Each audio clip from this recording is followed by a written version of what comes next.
आप YouTube channel देख रहे हैं। मैं इमरान खान हूँ। सबसे पहले तो आपको मैं बता दूं कि जो जलसा है उसने नींदें हराम की हुई हैं हुकूमत की, क्योंकि लाहौर में जिस तरह का बंदोबस्त किया गया था, जो इंतजामात थे, उनको देखकर ये अंदाज़ा लगाया जा रहा था हुकूमत की जानिब से ख़ास तौर पे कि लोग निकल ही नहीं पाएंगे।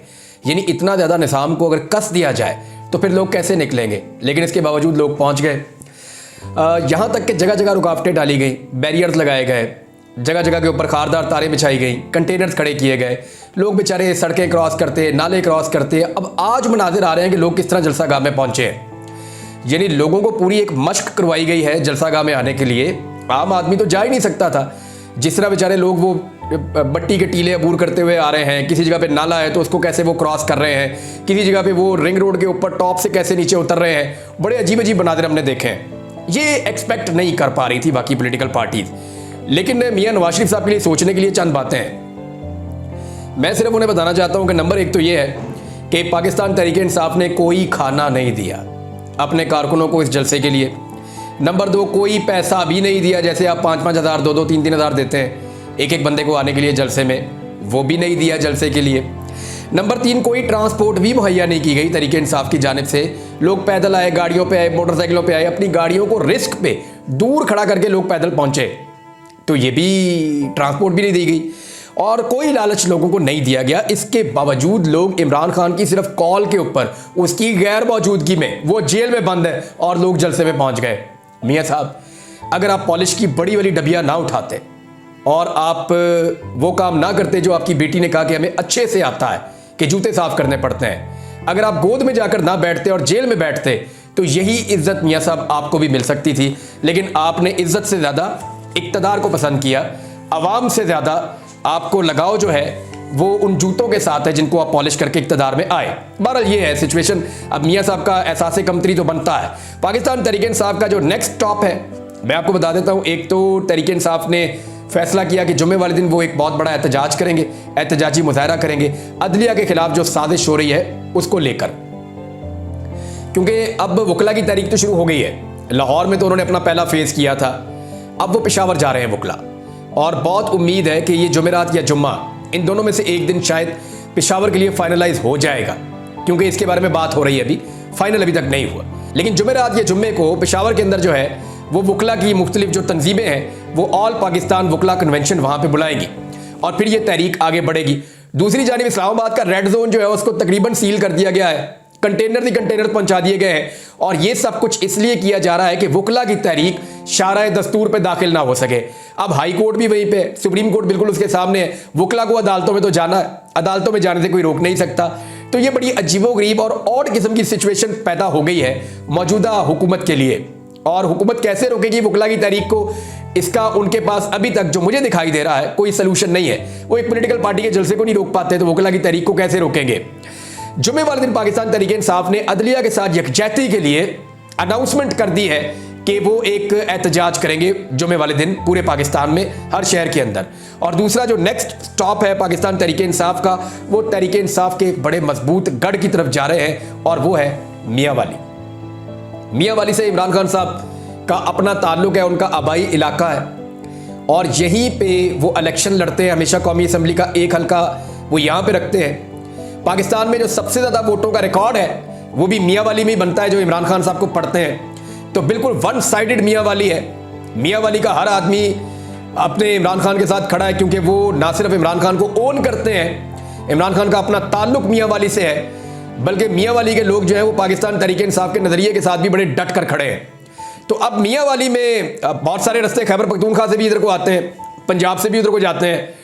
तो ये जो सॉल्ट रेंज का रीजन है ये सारा मियां वाली की तरफ जाएगा, और ये एक बड़ा भरपूर जलसा होने वाला है। हुकूमत अपनी पूरी ताकत लगाकर भी इसको नहीं रोक पाएगी। मैं आपको फिर बता रहा हूं कि हुकूमत अपनी पूरी ताकत लगाकर भी इसको भी नहीं रोक पाएगी। जब लाहौर में कुछ नहीं कर सके तो मियां वाली में क्या करेंगे। और मियां वालियों को तो सब जानते हैं कि जब वो ठान लेते हैं कोई काम करने का तो फिर वो कैसे करते हैं, ये आप देख लीजिएगा। मियां वाली में अगला जलसा आने वाला है।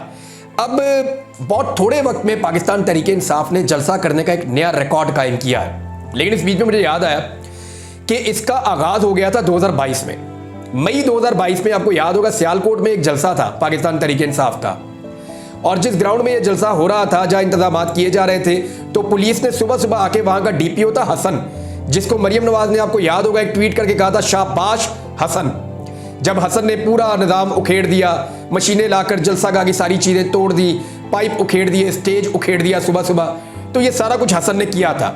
ये वही हसन है जिसने मुझे गिरफ्तार किया था पहले सियालकोट से और फिर मुझे हसास इदारों के हवाले कर दिया, जहां पे मैं 5 महीने तक तकलीफ बर्दाश्त करता रहा। ये वही हसन है और इसी ने मुझे प्लेट में रखकर अपने आईजी के हुक्म के ऊपर मुझे हवाले किया था एजेंसियों के। बहरहाल ये जो हसन है, इसको शाबाश दी थी मरियम नवाज ने। तो उस दिन पाकिस्तान तहरीक इंसाफ ने 8 घंटे में एक नया जलसा किया था, डार बरादरान ने अपनी फैक्ट्री के अंदर किया था। तो मुझे याद है कि मैं कई किलोमीटर पैदल चल के गया था, इतनी दुनिया इकट्ठी हो गई थी, इतनी बड़ी तादाद में लोग आए थे। तो तहरीक इंसाफ की ट्रेनिंग बड़ी अच्छी हो रही है इन सारे हालात में। अच्छा जी, अब एक और चीज़ है, इमरान खान साहब के खिलाफ एक नया प्रोपेगेंडा लॉन्च किया गया और वो प्रोपेगेंडा ये है कि इमरान खान यहूदियों का एजेंट है। यानी पाकिस्तान में कोई ऐसा कार्ड नहीं बचा जो इमरान खान के खिलाफ इस निज़ाम ने इस्तेमाल ना किया हो। मैं आपको वो कार्ड गिन के बताता हूँ जितने मुझे याद हैं। लिसानियत का कार्ड इमरान खान के खिलाफ इस्तेमाल हुआ, औरत कार्ड इमरान खान के खिलाफ बार बार इस्तेमाल हुआ, सुबाइयत का कार्ड इमरान खान के खिलाफ बार बार इस्तेमाल हुआ, मजहब का कार्ड इमरान खान पे बार बार और इस तरह इस्तेमाल हुआ कि उनके ऊपर गोलियां तक चलवा दी, दहशतगर्दी का कार्ड ये भी इमरान खान के खिलाफ इस्तेमाल हुआ, यहूदी एजेंट होने का कार्ड ये भी इमरान खान के खिलाफ इस्तेमाल हुआ, गद्दारी और बगावत का कार्ड ये भी इमरान खान के खिलाफ इस्तेमाल किया गया, मुल्क दुश्मनी का कार्ड ये भी इमरान खान के खिलाफ इस्तेमाल किया गया, फौज दुश्मनी का कार्ड ये भी इमरान खान के खिलाफ इस्तेमाल किया गया, तालिबान का कार्ड इमरान खान के खिलाफ इस्तेमाल किया गया, लिबरल होने का कार्ड इमरान खान के खिलाफ इस्तेमाल किया गया, गैर जमहूरी होने का कार्ड इमरान खान के खिलाफ इस्तेमाल किया गया। यानी कोई ऐसा कार्ड पाकिस्तान में मौजूद नहीं है जो पाकिस्तान के निजाम ने इमरान खान के खिलाफ इस्तेमाल ना किया हो। लेकिन पाकिस्तानियों ने इमरान खान को अपनी जिद बना लिया है, वो मानते ही नहीं है, वो तस्लीम नहीं करते।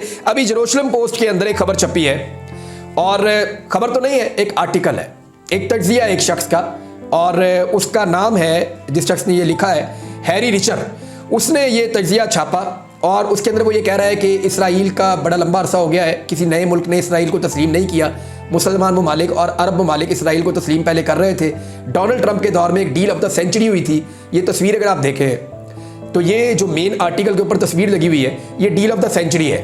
यहाँ पे एक तरफ डोनाल्ड ट्रंप खड़ा है, उसके साथ नेतन्याहू इसराइली वजीर आज़म है और एक तरफ बहरीन का वजीर खारजा और एक तरफ यूएई का वजीर खारजा है। तो इन दो मुल्कों ने इसराइल को तस्लीम किया था, इसराइल के साथ हालात को नॉर्मलाइज किया था, तो इसको डील ऑफ द सेंचुरी कहते हैं। डोनाल्ड ट्रंप ने गालिबन इसका नाम दिया था। अब वो ये कह रहे हैं कि डोनाल्ड ट्रंप क्योंकि अमेरिका में इलेक्शन जीतकर वापस आने वाला है तो दोबारा मुसलमान मुल्क इसराइल को तस्लीम करना शुरू हो जाएंगे। ये है एक्चुअल आर्टिकल और उसमें वो ये कह रहा है कि इसराइल की नजरें या जो तवज्जो है वो दो मुल्कों की तरफ होनी चाहिए, जिनमें एक पाकिस्तान है और एक इंडोनेशिया है। ये दोनों वो ममालिक हैं जिनकी आबादी बहुत बड़ी है। मुसलमानों की आबादी में बड़ी बड़ी जो आबादी है वो इन दो मुल्कों के हवाले से है। इसमें इंडिया का तस्करा भी है, बाकी ममालिक का तस्करा भी है, ट्रंप का भी है। तो इमरान खान के बारे में उन्होंने लिखा कि जनाब इमरान खान साहब ने कोई इशारा दिया है। मैं आपको अगर एग्जैक्टली आपको पढ़ के बताऊं, इसमें जो इमरान खान के बारे में जुमले हैं 2-3, मैं आपको वो बता देता हूं। एक तो यह है कि साबिक वज़ीर आज़म इमरान खान ने इसराइली पॉलिसियों के खिलाफ सख्त बयानबाजी के बावजूद पाकिस्तान को अपनी खारजा पॉलिसी का रास्ता बनाने की जरूरत का इशारा दिया है। कहां दिया है हमने तो आज तक नहीं देखा। नंबर 1, अभी मैं आपको हकायक बताऊंगा, कुछ ऐसी चीजें बताऊंगा जो पाकिस्तान के बहुत सारे सहाफ़ी गवाह हैं और वो बताएंगे भी। फिर उन्होंने कहा जी कि ये उम्मीद की जा सकती है कि इमरान खान साहब पाकिस्तान की जो मिलिट्री है उनकी राय को तब्दील कर सकते हैं फौजी एस्टेब्लिशमेंट की इसराइल के बारे में, क्योंकि फौजी एस्टेब्लिशमेंट ये सोचती है कि इसराइल को तस्लीम नहीं करना चाहिए। ये वहां पे छपा है। ये जी 15 सितंबर का आर्टिकल है। अब इसको पाकिस्तान के मीडिया में ऐसे छापा जा रहा है जैसे इमरान खान इसराइल के साथ जाकर खड़े हो गए और इसराइल को तस्लीम करने ही वाले थे अगर कहीं रजीम चेंज ऑपरेशन ना होता तो। अब मैं आपको बताता हूं हकायक, और ये हकायक मैंने लिखकर इसलिए रखे ताकि कोई चीज गलत ना हो और एक एक चीज वेरीफाइड है। पाकिस्तान का इमरान खान वो वाहिद लीडर है जिसने मुल्की और आलमी सतह के ऊपर इस्लामोफोबिया के खिलाफ और इसराइली मजालम के खिलाफ सबसे बढ़कर आवाज उठाई है। इमरान खान वाहिद आदमी है जिसने फलस्तीनियों के ऊपर जो जुल्म हो रहा था उसको दुनिया की सबसे बड़ी जेल करार दिया था। गजा में जिस तरह से उन्होंने सराउंड किया हुआ है, चारों तरफ से घेरा हुआ है, उसको इमरान खान ने पहली मर्तबा यह करार दिया कि ये दुनिया की सबसे बड़ी इंसानी जेल है जिसके अंदर फलस्तीनियों को बंद किया गया है। और वो वाहिद लीडर है जिसने अल्लाह को गवाह बनाकर कहा था कि मैं अल्लाह को क्या जवाब दूंगा अगर मैं इसराइल को तस्लीम कर लेता हूं। फलस्तीन का मसला हल करने के लिए इमरान खान ने पाकिस्तानी वज़ीर आज़म में अब तक सबसे ज़्यादा जोर दिया है। आप अक़वाम मुत्तहिदा में इमरान खान साहब की तकरीर उठाएं, उसका उर्दू ट्रांसलेशन करें और उसको आप पढ़ें तो आपको आइडिया हो जाएगा कि इमरान खान से ज़्यादा ज़ोरदार तरीके से कोई और फ़लस्तीनियों के हक़ में खड़ा नहीं हुआ। एक चीज़ और है, आप ज़रा एक बात सोचें, अगर इमरान खान इसराइल का एजेंट है या यहूदियों का एजेंट है तो जेरूशलम पोस्ट को यह बात नहीं पता कि जब हम उसके हक़ में लिखेंगे तो पाकिस्तान में उसकी ऐसी तैसी हो जाएगी। वो तो अपने एसेट को कभी भी एक्सपोज नहीं करेंगे, दुनिया को पता नहीं चलने देंगे कि उनका एसेट कौन है। हाँ, इमरान खान की क्योंकि उनके साथ एक मुखालफत है तो इसलिए वो इमरान खान को पॉलिटिकली डैमेज करने के लिए ये कर सकते हैं। जो लोग आज जेरूशलम पोस्ट की गवाहियां दे रहे हैं या वो ये कह रहे हैं कि जेरूशलम पोस्ट ने जो लिखा या वो जो आर्टिकल उसके अंदर छपा उसमें जिस बंदे के जो ख्यालात हैं वो इमरान खान के बारे में बिल्कुल दुरुस्त हैं, तो उनको ये भी बताना चाहता हूं मैं कि जब मासूम फ़लस्तीनी शहीद होते हैं ना तो जेरूशलम पोस्ट उनको दहशतगर्द कहता है और उन पर जो मजालिम होते हैं उनको दुरुस्त कार्रवाई करार देता है। अपनी आज़ादी के लिए जो लोग वहाँ पे फ़लस्तीन में खड़े होते हैं या जहाद करते हैं उनको आलमी दहशतगर्द करार देता है जेरूशलम पोस्ट। मासूम बच्चों पर, अस्पतालों पर, स्कूलों पर और पनाहगज़ीन की बस्तियों के ऊपर जब अटैक होता है या बमबारी होती है तो उसको भी जवाब फराहम करता है जेरूशलम पोस्ट।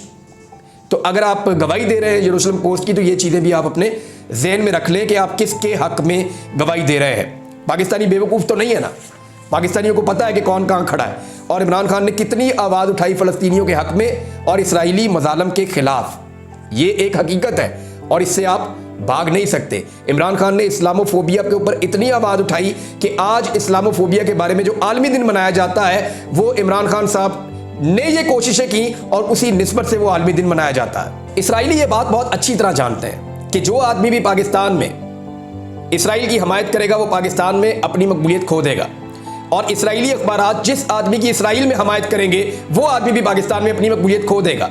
आप सोचिए कि इस अहम मौके के ऊपर इसराइल के अंदर, इसराइली अखबार के अंदर इमरान खान के बारे में ये जुमले लिखने का मकसद क्या है? ये सिर्फ और सिर्फ हुकूमत को चारा फराहम करना है, क्योंकि हुकूमत बेचारी हो चुकी है, हुकूमत के पास कोई चारा नहीं है, कोई रास्ता नहीं बचा इमरान खान से बचें कैसे। तो अब ये एक कार्ड दोबारा उनको दिया गया है कि इसको इस्तेमाल कर लो। इमरान खान को उसकी शोहरत को नुकसान पहुंचाने के लिए और मौजूदा रजीम को ऑक्सीजन फराहम करने के लिए ये उनकी हमदर्दी के तौर पे किया गया है और वो इसको ऐसे ही इस्तेमाल कर रहे हैं। अब मैं आपको बताता हूं कि वो कौन था। यानी इमरान खान साहब का तो बड़ी वजाहत के साथ हमने ऑफ द रिकॉर्ड पूछा, ऑन द रिकॉर्ड पूछा, बार बार उनसे बात की। उन्होंने ये भी बताया कि मेरे ऊपर दबाव भी आता है मुसलमान मुल्कों से, लेकिन मैं कभी भी इसराइल को तस्लीम नहीं करूंगा। फ़लस्तीनियों को उनका हक मिलना चाहिए। जब तक फ़लस्तीनियों को उनका हक नहीं दिलवा देंगे तब तक हम कोई इस बारे में सोच भी नहीं सकते। ये इमरान खान साहब का कहना था। अब उस दौर में जनरल बाजवा जब मिलते थे बासर अफराद से या सहाफ़ियों से तो वो क्या कहते थे, सहाफ़ी पहले ही बता चुके हैं। वो बार बार कहते थे कि इसराइल के साथ नॉर्मलाइजेशन अगर अरब ममालिक कर रहे हैं तो हम क्यों नहीं कर सकते। जनरल बाजवा बार बार ये कहते थे कि आप जाएं, जाकर इसके ऊपर पब्लिकली बात तो करें, इस बहस को तो पाकिस्तान में शुरू करवाएं कि जनाब इसराइल और पाकिस्तान के ताल्लुकात क्यों नॉर्मलाइज नहीं हो सकते। जनरल बाजवा सहाफ़ियों को बिठा के लेक्चर्स देते थे। एक दफ़ा मैं भी वहाँ पे मौजूद था। दो चीज़ों के ऊपर, एक वो ये कहते थे कि जनाब इसराइल के साथ नॉर्मलाइजेशन को पाकिस्तान को बहस करनी चाहिए, जब अरब ममालिक कर रहे हैं तो हम क्यों नहीं कर रहे, हमें भी अपने बारे में सोचना चाहिए, हमें बहुत फायदा हो सकता है। ये बात इस आर्टिकल में भी लिखी गई है जो जनरल बाजवा साहब करते थे। लेकिन जनरल बाजवा का तस्करा तो कर नहीं रही ये आर्टिकल, क्यों नहीं कर रहा, जरा इसके बारे में आप सोचिएगा। वो जनरल बाजवा जो हमें बुलाकर कहते थे इसराइल के बारे में, उनके बारे में एक जुमला नहीं लिखा, और वो इमरान खान जो इसराइल के खिलाफ हमसे बात करता था उसके बारे में जुमले लिखती है। समझ आ रही है आपको? हामिद मीर साहब आपको गवाही देंगे, नसीम ज़ारा साहब आपको गवाही देंगी, और बहुत सारे सहाफ़ी। मैं नाम लेके मुश्किल में नहीं डालना चाहता, ये दलेर लोग हैं, मैंने इसलिए इनके नाम ले लिए हैं। अरशद शरीफ जिंदा होते तो वो आपको गवाही देते। कुछ सहाफ़ियों ने मुझे टेलीफोन करके कहा कि हमारे ऊपर दबाव है कि हम इसराइल के साथ ताल्लुकात के बारे में प्रोग्राम करें, और मैंने कहा भाई प्रोग्राम ना कर देना, लोग आपका घर जला देंगे। यहां तक नौबत आ गई थी। तो ये तो जनरल बाजवा ने दो चीजें तो हमसे कही थी कि इंडिया के साथ कश्मीर को छोड़कर हमें मामलात नॉर्मलाइज करने चाहिए, कश्मीर को भी भूल जाएं। और दूसरा जनरल बाजवा ने कहा था कि इसराइल को अगर अरब ममालिक तस्लीम कर रहे हैं तो क्यों ना हम भी इस तरफ कोई रास्ता बनाएं और इस तरफ सोचना शुरू करें और आप टीवी चैनल पे जाके इसके ऊपर बहस करें। तो ये तो जनरल बाजवा कहते थे। इमरान खान ने तो बिल्कुल ये बारे में बात नहीं की थी, बल्कि वो कैटेगोरिकली कहते थे कि मैं कभी भी इसराइल को तस्लीम नहीं करूंगा, फलस्तीनियों को पहले उनका हक मिलना चाहिए। नाज़रीन, कुछ और गवाहियां भी आ रही हैं। पीएमएलएन के बहुत सारे लोग अब ये बताना शुरू हो गए हैं कि हमें तो पता ही नहीं था कि आईनी तरमीम में क्या लिखा हुआ है, हमसे तो किसी ने शेयर ही नहीं किया था। सीनियर रहनुमा है और कैसर अहमद शेख साहब, ये मेंबर कौमी असम्बली हैं पीएमएलएन के, और ये भी कह रहे हैं जी मुझे तो कुछ पता नहीं था कि क्या तरमीम आ रही है, हमें तो बुला के उन्होंने बैठा दिया कि जी आपने वोट डालना है। और जो गवर्नर पंजाब है वो भी अब मुस्लिम लीग नून पर बहुत तनकीद कर रहे हैं, क्योंकि पीपल्स पार्टी अपनी जान छुड़ाना चाहती है। उन्होंने कहा जी कि वज़ीर आज़म को क्या पड़ी है कि जजों की सिलेक्शन करते फिरें, होश के नाखून लें, चीज़ें मेरिट पर चलने दें। कोई मेरिट पर चीफ जस्टिस बनता है तो बनने दें, जाने वाले को जाने दें। लेकिन ये इतला मेरे पास है कि अगले 20 से 25 दिन के अंदर दोबारा भरपूर कोशिश की जाएगी और आईनी तरमीम को पास करवाने के लिए ये हुकूमत किसी भी लेवल तक जाएगी और इनको हर लेवल पे सहूलतकारी भी दी जाएगी। और इसमें सुप्रीम कोर्ट ऑफ पाकिस्तान का कादी फायद ईसा साहब का बड़ा इंपॉर्टेंट रोल होगा। अब देखना यह है कि पाकिस्तान तहरीक इंसाफ इसको कैसे रोकती है। कुछ बड़ी अहम चीजें मुझे आपके साथ शेयर करनी है, लेकिन नेक्स्ट वीलॉग में कुछ अदाद शुमार भी हैं। लेकिन अब तक के लिए इतना ही। अपना ख्याल रखिएगा, अपने चैनल का भी। अल्लाह हाफिज़।